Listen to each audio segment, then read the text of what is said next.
4 ice and water membrane products. Very important here in Wisconsin. We're gonna weigh them up today, test them out. The first one we're gonna look at is the Atlas Weathermaster. We're then gonna look at the Owens Corning WeatherLock G, the ICO Storm Shield, and then the high temperature ice and water membrane that we're using.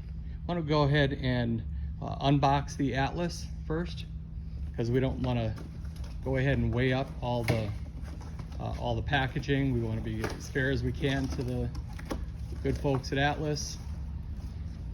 Don't have a problem with their ice and water membrane, but it's important that you know what you're buying. Let's pull that out and go ahead and weigh that. Put that on the scale.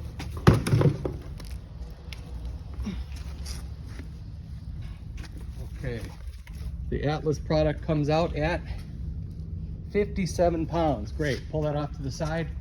Let's go ahead and measure up the WeatherLock G by Owens Corning. And that product is 59 pounds. And let's pull up the ICO Storm Shield. The ICO Storm Shield has got a pretty good reputation.